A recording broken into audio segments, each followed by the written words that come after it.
Hello दोस्तों, welcome to my channel. आज की वीडियो बहुत इंपॉर्टेंट होने वाली है क्योंकि आज हम जानेंगे मोबाइल एसईओ के बारे में। अगर आप अपनी वेबसाइट को मोबाइल फ्रेंडली नहीं बना रहे हैं तो गूगल आपकी वेबसाइट को रैंकिंग देना बंद कर देगा। 2026 में ये एक सिंपल सा रूल है गूगल की तरफ से कि मोबाइल फर्स्ट तो रैंकिंग फर्स्ट। तो आज की वीडियो में मैं आपको बताऊंगा कि मोबाइल एसईओ का एक कंप्लीट गाइड दूंगा, बिल्कुल स्टेप बाय स्टेप। तो सबसे पहले जानते हैं मोबाइल एसईओ का मतलब क्या होता है। आपकी वेबसाइट को मोबाइल यूजर्स के लिए ऑप्टिमाइज करना सो दैट फास्ट हो, लेआउट परफेक्ट हो, टेक्स्ट रीडेबल हो, बटन्स क्लिकेबल हो, गूगल इजीली क्राउल करे, इंडेक्स करे। सिंपल लैंग्वेज में मोबाइल एसईओ का मतलब यही होता है कि यूजर का एक्सपीरियंस अच्छा करे, स्पीड को इंक्रीज करे और टेक्निकल एसईओ करे उस पर। और दोस्तों, आजकल गूगल रैंकिंग का मेन फैक्टर यही है कि मोबाइल यूजर एक्सपीरियंस को इंक्रीज करना। गूगल पहले डेस्कटॉप वर्जन को चेक करता था, लेकिन अब गूगल का सिस्टम यही है कि मोबाइल फर्स्ट इंडेक्सिंग। मतलब गूगल आपकी वेबसाइट को मोबाइल वर्जन में देखेगा और उसी के बेसिस पर आपकी रैंकिंग को डिसाइड करेगा। अगर डेस्कटॉप वर्जन में आपकी वेबसाइट परफेक्ट है लेकिन मोबाइल वर्जन में वीक है तो आपकी जो वेबसाइट की रैंकिंग है वो डाउन जाएगी।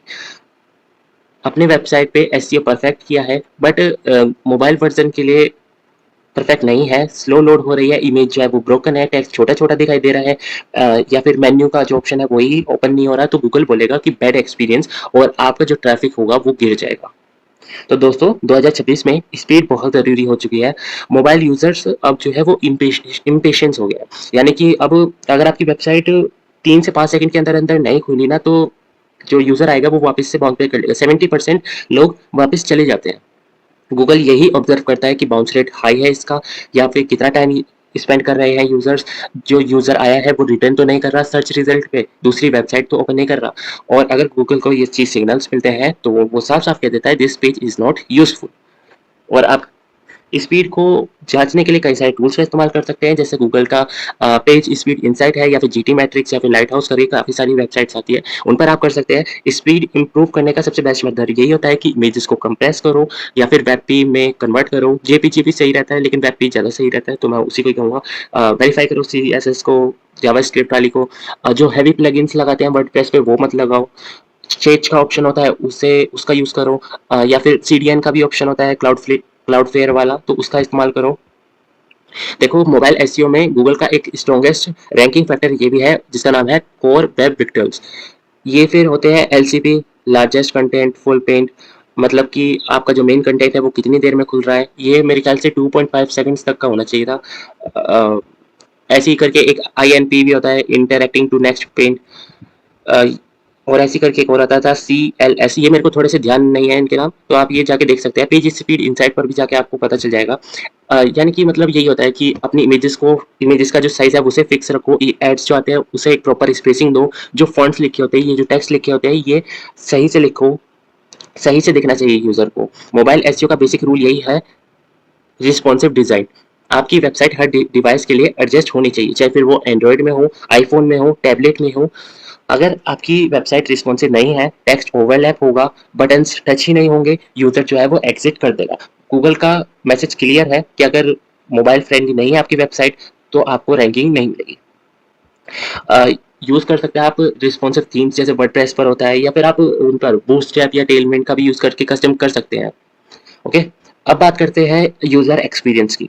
तो मोबाइल यूएक्स का सबसे टॉप पॉइंट्स यही होता है कि सबसे पहले तो फॉन्ट साइज को ध्यान में रखना कि 16 पिक्सल तक तो रिकमेंड करूंगा ही। बटन्स जो होते हैं उन्हें लार्ज बना के रखना, छोटे बटन मैं प्रेफर नहीं करूंगा। नेविगेशन जो होते हैं वो सिंपल रखना। जो पॉपअप्स आते हैं उनको तो अवॉइड ही करो, मैं तो अवॉइड ही करता हूँ उस चीज को। और जो कंटेंट है उसे शॉर्ट ही लिखना। देखो, मोबाइल पे ना जो आप अगर बड़े बड़े पैराग्राफ लिखोगे तो मोबाइल पे वो फिर एक बोरिंग तरीके से दिखेगा और यूजर एग्जिट कर लेगा। शॉर्ट पैराग्राफ लिखना इसलिए।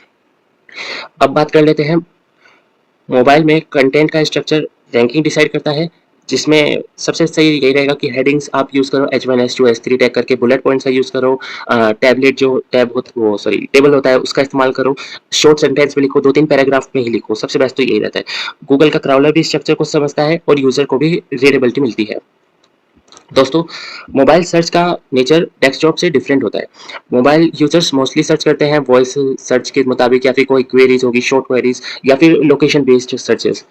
जैसे कि आप डेस्कटॉप में सर्च करते होंगे बेस्ट मोबाइल एसईओ गाइड इन 2026, वहीं पर ही अगर आप मोबाइल में करोगे तो मोबाइल एसईओ कैसे करें, सिंपल इसी तरीके से, मतलब कि मोबाइल कीवर्ड का जो स्ट्रेटेजी होती है उसमें फोकस होता है कि लॉन्ग टेल कीवर्ड्स को करें, क्वेश्चन वाले कीवर्ड्स को करें या फिर कन्वर्सेशनल कीवर्ड्स को करें। और इसके लिए भी आप कई सारे टूल्स का इस्तेमाल कर सकते हैं, जैसे कि गूगल का ऑटो कंप्लीट होता है, या पीपल ऑल्सो आस्क का कर सकते हो, आंसर द पब्लिक वाली कर सकते हो वेबसाइट का, या फिर कीवर्ड टूल्स AIO का यूज कर सकते हो उन तरीके से। 2026 में वॉइस सर्च भी रैपिडली ग्रो हो रहा है। गूगल सर्च में यूजर्स बोलते हैं जैसे कि best near digital marketing course या सर्विसेज, मोबाइल एसईओ कैसे इंप्रूव करें, तो ऑप्टिमाइज उसी के मुताबिक करना पड़ेगा। जैसे एफएक्यू सेक्शन में ऐड करो, क्वेश्चन हेडिंग्स लिखो, शॉर्ट पैराग्राफ, शॉर्ट आंसर्स लिखो, क्लियर आंसर लिखो, एफएक्यू स्कीमास का यूज करो। इन सब तरीके से आप कर सकते हो। मोबाइल यूजर्स का 70% ट्रैफिक तो लोकल इंटेंट से ही आता है, जैसे कि बेस्ट जिम नियर मी हो गया, या फिर कोई रेस्टोरेंट है, या फिर कोई मोबाइल शॉप देखनी है, इस तरीके से। और उसके लिए आपको फिर लोकल एसईओ भी इंप्रूव करना पड़ेगा। गूगल बिजनेस प्रोफाइल को ऑप्टिमाइज कर सकते हो, एनएपी को कंसिस्ट रखना, नेम एड्रेस और फोन नंबर जो होता है, लोकल कीवर्ड्स को टारगेट करना होगा, रिव्यूज लाने होंगे, इन सब तरीके से आप कर सकते हो। ओके, एक एडवांस टेक्निकल पार्ट ये भी है कि स्ट्रक्चर डाटा स्कीमा जिसे कहते हैं, गूगल का क्लियर इन्फो दो, एफएक्यू स्कीमा से आर्टिकल स्कीमा करके, या फिर प्रोडक्ट हो तो प्रोडक्ट स्कीमा कर सकते हो। लेजी लोडिंग का एक ऑप्शन होता है, आप उसका इस्तेमाल कर सकते हो। इमेजेस तभी लोड होती है जब यूजर जो होता है वो स्क्रॉल करते करते उस इमेज तक पहुंचता है, तभी वो फिर इमेज जो है वो लोड होगी। देखो, जावास्क्रिप्ट को तो अवॉइड ही करना है, भी जावास्क्रिप्ट मत करना, जिससे कि क्राउलर को भी दिक्कत होगी, और मैं भी प्रेफर नहीं करता इस चीज़ को। तो आज की वीडियो में हमने यही सब जाना कि वेबसाइट रिस्पॉन्सिव होनी चाहिए, फास्ट लोड होनी चाहिए, कोर वेब फैक्टर्स पे ध्यान देना, मोबाइल फ्रेंडली होनी चाहिए, पॉपअप्स को तो यूज ही मत करो, प्रॉपर हेडिंग सा यूज करो, फॉर्मेट सही रखना, वॉइस सर्चेस आजकल काफी बढ़ रहे हैं तो उस पर भी ध्यान देना, उससे रिलेटेड एफएक्यू ऐड करना, लोकल एसईओ पर भी ध्यान देना, उसके लिए ऑप्टिमाइज करना, स्कीमा मार्कअप का यूज करना, वेब की इमेजेस में करना, कैच का जो ऑप्शन होता है उसका इस्तेमाल करना। दोस्तों, अगर आपने ये सब भी इंप्लीमेंट कर दिया ना तो आपकी वेबसाइट 2026 में गूगल पे रैंक करेगी और ट्रैफिक भी डबल आ सकता है। अगर आप चाहते हो कि मैं इस पर एक पूरी वीडियो बनाऊं तो मोबाइल एसईओ प्रैक्टिकल लिख के कमेंट कर देना, मैं आपके लिए ये वीडियो बना दूंगा। अगर वीडियो पसंद आई हो तो लाइक करना, शेयर करना, सब्सक्राइब करना। मिलते हैं नेक्स्ट वीडियो में।